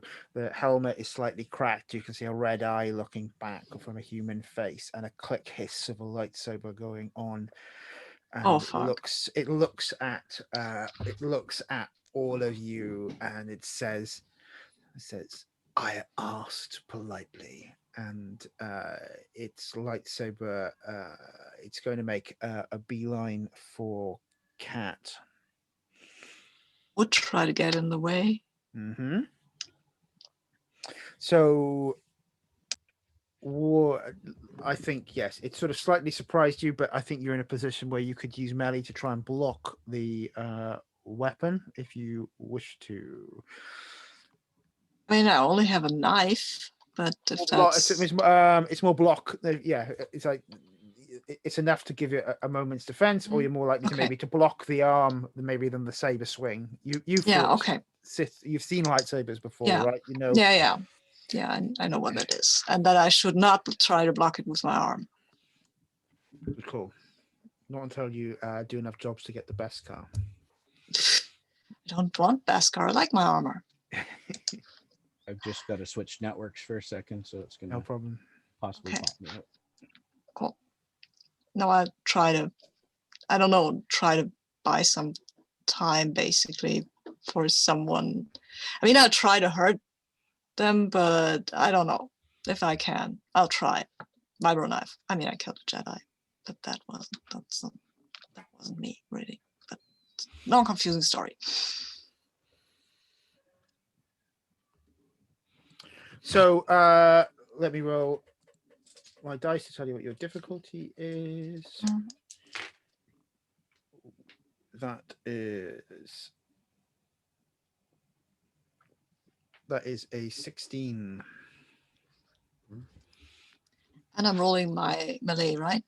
That would be correct, I think. You know what? I'll spend some character points to put the melee up to 2 because I really like to have... You can spend character point, or you may spend permanently to put the melee up to 2. Yeah.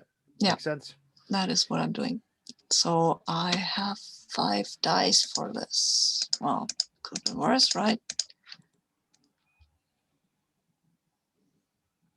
1, 2, 3, 4, 5. Okay, this one's still in it. So that's 9, 15, 16. How much did I need? You needed 17. I still got 2 character points left. I really don't want them to cut off my arm. But 1 means that he rolls his damage, right? And then I'll have to... No, I'd spend a character point. Who needs that? And then I'll have the 17. I won't roll a die because I've had more 16 and 1 more will do the trick anyway. So that's enough. You just managed to pin their arm, holding the knife towards the hilt of the blade. It's clatter as it sort of goes wide. Kat, you realize that thing is sort of the blade goes, I think, wide. It cuts into one of the sandstone pillars of the palace with a hiss. Jabba is laughing maniacally at this escapade. But before Tuna is collecting bets. All right. Kat, what would you like to do? I will throw a knife at it. So that will be a throw then, if you're throwing it specifically. Yep.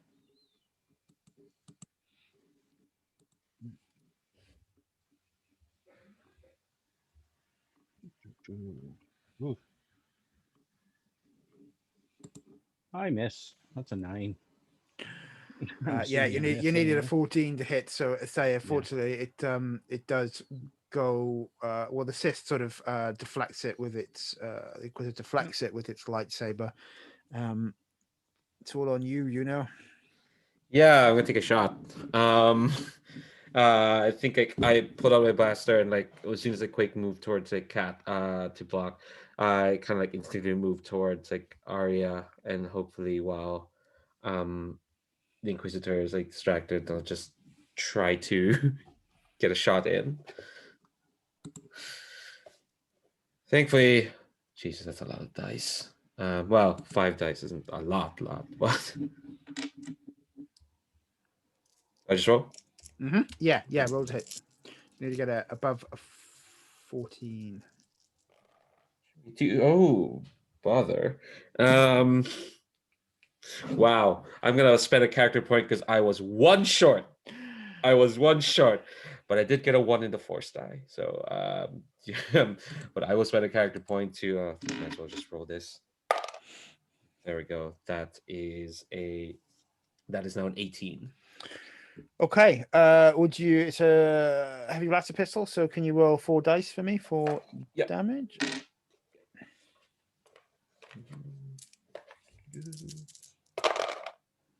Ooh. Let's see. 11, 12, 13. The 16. So the the bolt hits the damage. That is what's my summary sheet? Sorry.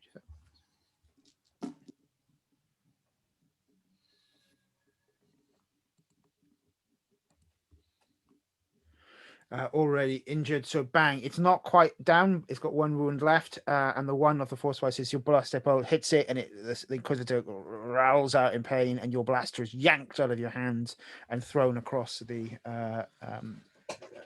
room down to the just it's out of, you could grab it, but it's out of your hand. The sitter just pulled it away with the force.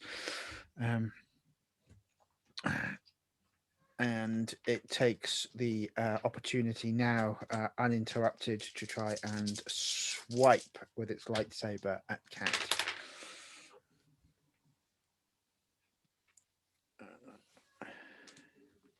And your dodge, Kat, is 12, so it hits on a 16. Yep. So a damage of a lightsaber is 5d, I think.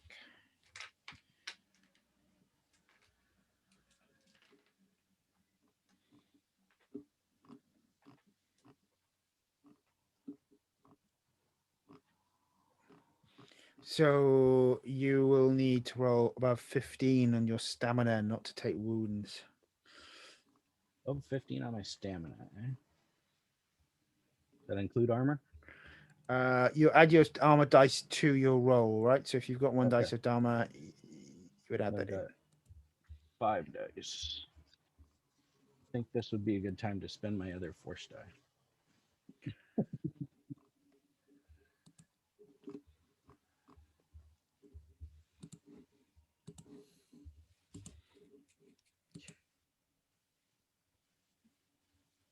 Oh, sorry. A lightsaber is piercing. It ignores Armor?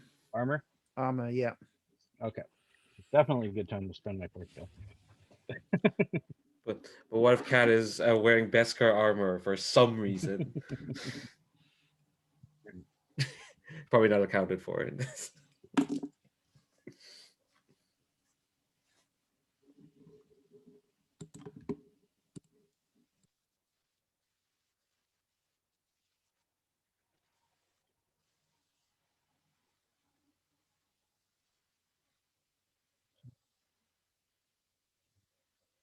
That is an 18.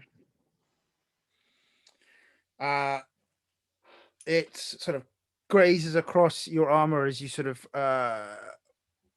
almost to say, I would think, considering it is a lightsaber, you almost sort of push it and hold it back as it hits you with the force. And the Inquisitor looks surprised, shocked, even through its one red eye. I think that is probably the point all of a sudden where there's a blaster bolt. In fact, it's not a blaster bolt. The Sith is sort of hit, and you see that moment as it sort of disintegrates out from the Inquisitor, and the armored Mandalorian lowers their disintegrator and looks across you. The lightsaber clatters to the floor, Kat, in front of you. No, I'll pick it up.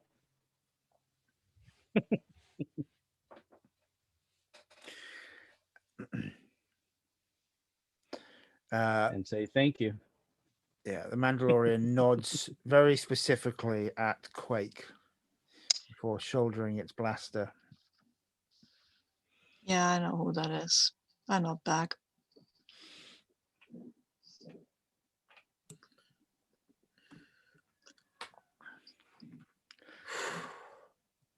Let's say our goodbyes to Jabba and maybe get the hell out of here. Well, it won't be a full goodbye. Work for them. want to get my sister out of here first, though.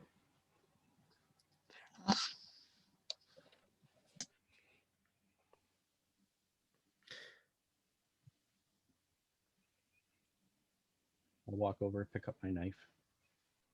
Mm-hmm. Yeah. I think I'll pick up my blaster and kind of like turn back to Jabba as if like that, as if like, you know, we just had a we just had a bathroom break instead of a fight to the death. So about the arrangement, I hope we're still good for it. So, Master the Hutt is most amused by your antics and looks forward to working with you. Unfortunately, the damage done to the palace will be added to your debt.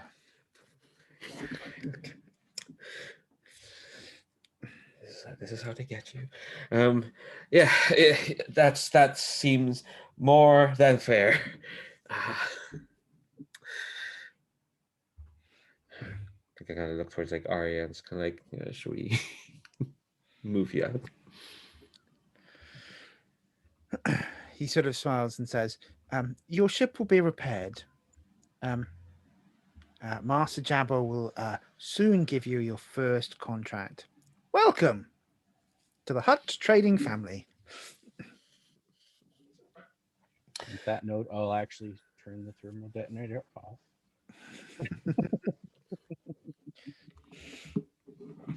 It would not have been good had I actually gotten hit with the lightsaber and went down.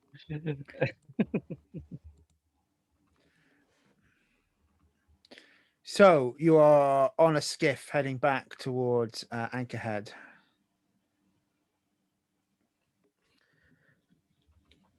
Is Arya there? Yeah. Well, she had a shuttle here. So if you want to say a goodbye, she has an imperial shuttle, and yeah, I think I want like one last chat with her before we have to go. I think I pull out the box with the fancy. Jeez, I've forgotten. It was either a necklace or some rings. There's a necklace and an earring set because you rolled a 6 on your drama dice. You have a matching set. Oh yeah. And yeah, I think I pulled the box and said like, look, don't tell me you've actually forgotten that it's her birthday. In a couple of days. It says, "No, I haven't forgotten. It's our birthday."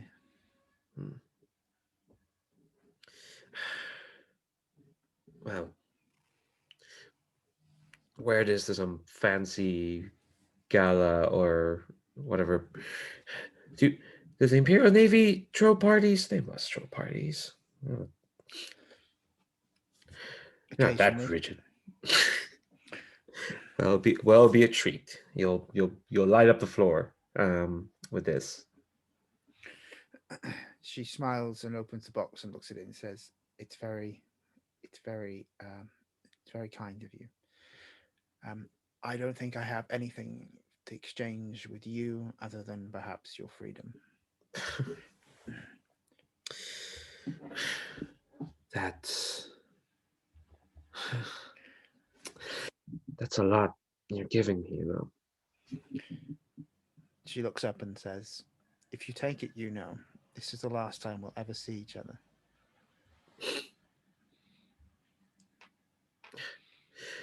Well, I never expected. I thought when we had this conversation, it would be with blasters pointed at each other, so no need to count anything out.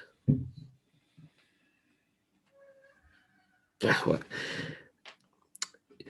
You're sounding incredibly pretentious. What's the matter?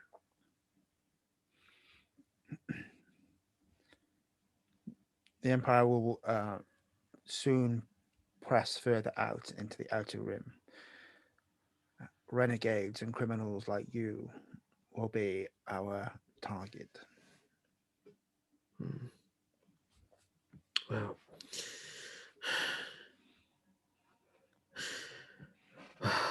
I know I've tried to tell you enough times to come over with me, but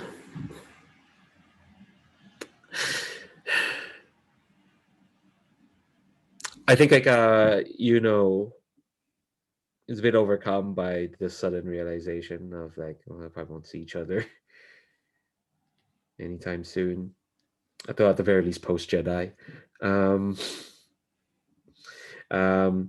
So she'll like give her sister a hug. I think it's probably she's slightly standoffish, and then she returns the hug to you.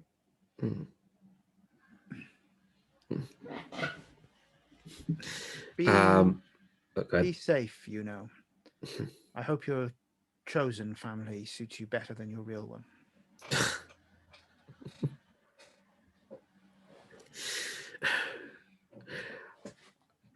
Maybe someday, don't know when, we can be part of the same family again. Perhaps.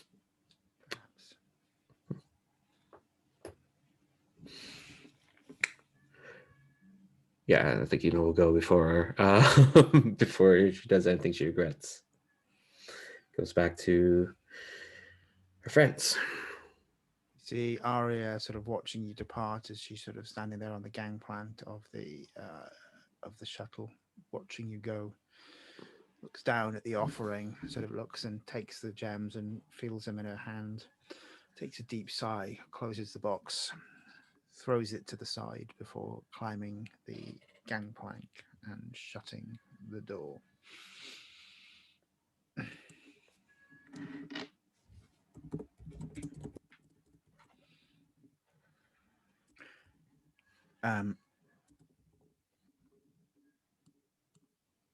You're back at the stack deck.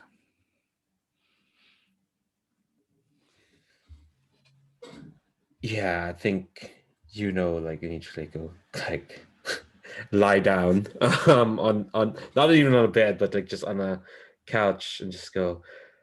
Because everyone else is here, right? Yeah.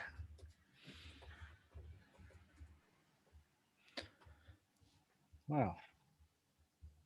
That went as I predicted it.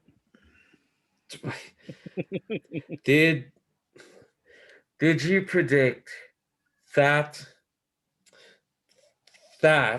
point at Quake going up to a Rancor, and I think the technical term is booping it on the nose and telling it to run off? Did you predict that? I'm gonna say no. I didn't predict that. That's for sure. In fact, I didn't even see that. Really? I was a little busy. I yelled at it and it decided that it might find some kind of might find its food elsewhere. It was kind of sweet actually once it had calmed down a bit. Wow, Rancor. I don't know whether to be fearful or relieved that we have someone who'd find Rancor sweet on this ship. It's just an animal. It does what it follows. It follows its instincts. It's not evil or anything. There are not many animals you can just go up to and just tell them to scamper.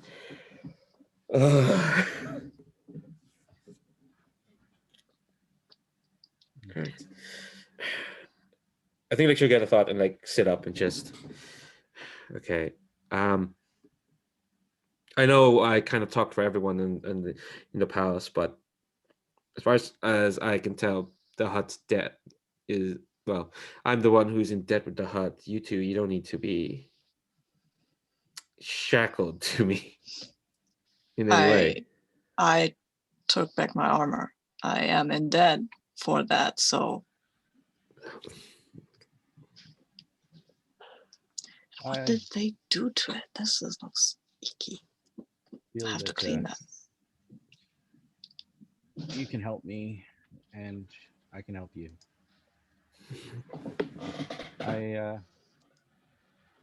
All these people keep coming around me and trying to get me involved in the Force. I need to figure out why. You still got the lightsaber, right? Yeah. Quake, I know Clone War, like when you were involved in the war and you decided to walk away. Do What? you know anything? Yeah, I mean, about the light side? I wasn't, the Jedi I worked for, she was a teacher, so I know some stuff, but I'm not force sensitive or anything. But I can tell you what I know. It's a place to start.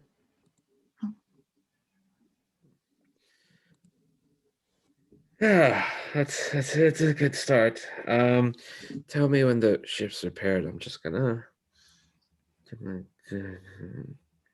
Go to sleep, you know.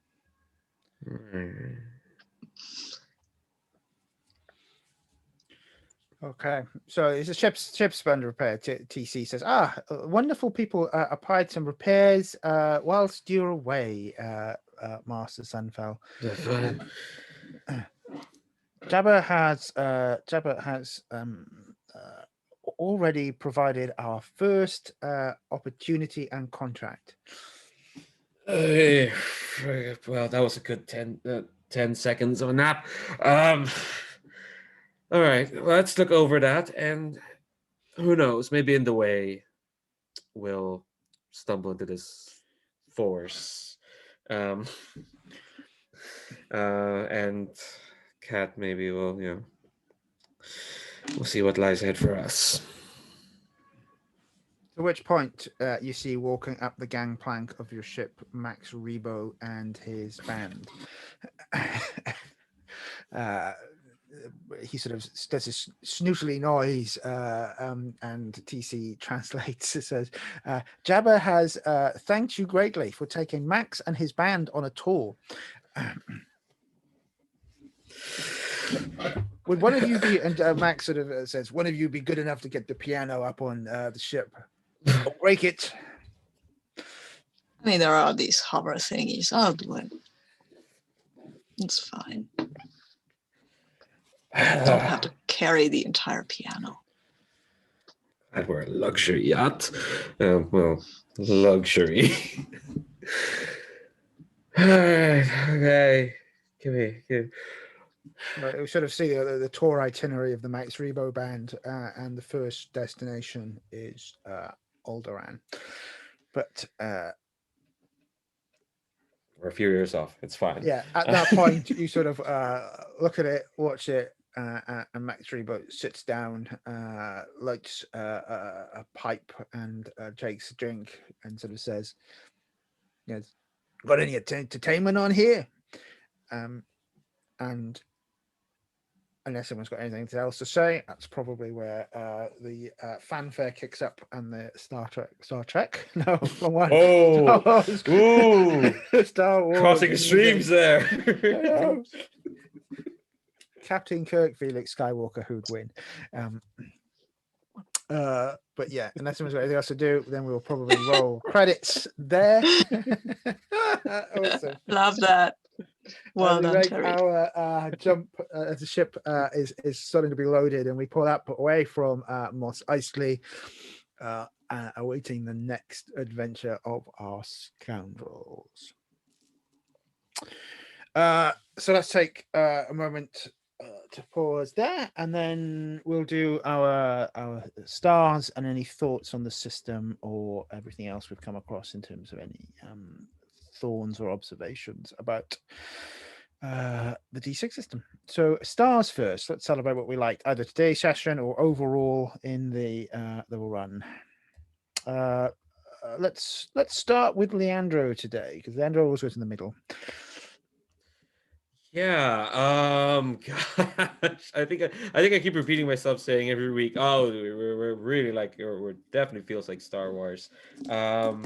and well, definitely because we're Jabba's palace. I think my big star is today for getting all the threads together and paying off those wishes. And also it's delightful when you can tell the GM is having so much fun, but not at the expense of the players. No, not that kind of fun, but in a kind of like easygoing. All right, we can do anything, and he'll throw it back just as well, and will and also like it's not like you're taking pressure in our pain because you're giving us exactly what we asked for, but also having your own fun like that's the Max Repo tour for God's sake, and also stuff like letting Quake do this God, just letting Sabine do that and being like, yeah, no, that's cool, that's good, because that's fun. It's not like, oh no, Rancors, they won't stand for that guff. But you're like, nah, yeah, it's totally fine. It sounds awesome. So that's kind of like my big star. Of course, stars to everyone for just for keeping up the shenanigans and Sabine too for that move specifically. Turns out to give Quake his armor. He can do anything. Also, shout out to Kat and the 500 grenades they've got in their pocket. Just a sequence of like, I've got this grenade. Now I've got this grenade. Now I've got this grenade. That was my shopping trip. Yeah, I saw those lists of grenades and were like, they're all gonna be used, aren't they? I was mostly expecting to just use the regular ones and maybe the stun ones, not the thermite, but I figured I'd grab one just in case. But yeah, no, that was a lovely time. Thanks, everyone for. I think the main thing is just like being like indulgent in a fun way, because Star Wars, you can get into weeds of drama and whatnot, but at the end of the day, it's a fun adventure franchise, full of running and gunning and hijinks, with a nice succinct of drama on it, but I think everyone really kept it at those vibes, so that's why it's been worth getting up at this time. Not that 9:30 is ungodly compared to where you are, Terry. Yeah, well, so let's go to Terry next, who's got up at 4:30 in the morning to play. So I'll have Terry stars next. Yeah, I love that. That completely surprised me where sister shot the thing. I was just like, oh, okay. That was amazing. Yeah, the Rancor thing was incredible, and it was a great idea to try at least, and it was amazing that you succeeded. Yeah, I thought for sure that the grenades had actually all picked up before were an idea before we were even crashing, so it was kind of interesting that all of a sudden we were definitely heading into a situation that they may come in handy. And then at the end of last session, with all the explosions being asked for, I was like, oh, well, at the very least, I can provide it with a grenade, right? So that was kind of nice. It was nice to see the sisters get their conversation. Unfortunately, it ended on an interesting note of sadness, but that's the way family works sometimes. Especially if you're twin sisters in the Imperial forces, right? Yeah. Sabine, any stars? Yeah, sure. Especially for any Leandro character who has a sister who is on the opposite side. That usually ends like sadly, like in a sad tone. So, well, yeah, stars for that anyway. Stars for the whole sibling thing with Yuno and Arya. That was nice. That was nice to see. And stars to Kat for standing up to the Sith. Like, I've said no to Maul. I can say no to Vader. Sure, you can. But, well, you destroy you, you could. That was very nice, and huge star to David for letting me do the Rancor thing. That was probably the high point of my day, and it's only started. So yeah, and also this whole thing felt like we were in the solo movie, our own solo movie, but it's nice. It's fun. Would play again. Yeah, Star Wars to me is a science fiction romp, right? It's got to be hijinks and all the way through. I know there are different types of Star Wars. That's just what Star Wars is to me. And again, I've loved playing around with Star Wars universe, trying to put in chunks of fan service. But again, hopefully, and my GM style is right. If the players want something and it makes coherent sense to the story, let's do it, because we're all going to have way more fun. The dice allowed, the force allowed Sabine and Quake to intimidate the Rancor. There was more than 2 rolls with a fair chance of failure today, but people have used their force point to do dramatic stuff. Any thorns or observations on the system? I've got some, but I'll leave mine to the end. You know, positives or negatives, what you did or didn't like about it. I think Terry and I are probably the only people who played old D6 Star Wars, but do strike me if I'm wrong. Terry, you want to go first? Yeah, I don't really have a thorn. It's more a positive of the fact that it's definitely much more trimmed down, much quicker. Like not quite as deadly. I found, to be honest. I found that if you had the wrong stats in the old system, that you couldn't make up for them really, and you'd get mowed down. Like I definitely in the old system wouldn't have survived that lightsaber. Yeah, I think that's fair. Sabine, anything you want to say about the system? I mean, it felt old school, but it didn't feel clunky in the way many old school systems have a mode when you think, oh, this is cool. But this was kind of nice. Okay, you had to roll twice if you hit, and then you had to roll your damage. But okay, then let's do that. It wasn't a huge thing, so it was okay. And so I haven't grokked the whole fighty rules, but it was kind of interesting. I didn't get hurt today.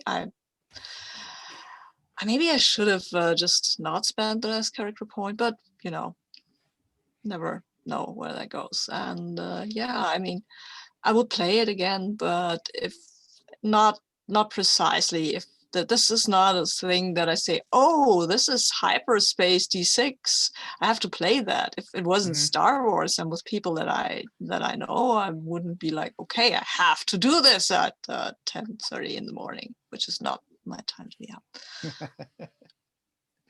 Leandro, any thoughts on this system? Yeah, I kind of feel like I don't have many thoughts, maybe because I've never played that many like old school like trad games, so it's all very novel. To me, it's like, oh, you roll this many dice. Oh man, I never get to do that. I usually only roll 2 dice, or 4 at the most. So I'm always kind of like overcome by that, because I've not been playing as much compared to y'all. So that I'm always struck by that. Yeah, I think I'm kind of in some of the same boat in that, like, it's not something I'd seek out. I'm kind of curious what this looks like compared to the old system, especially if this is the trimmed down version.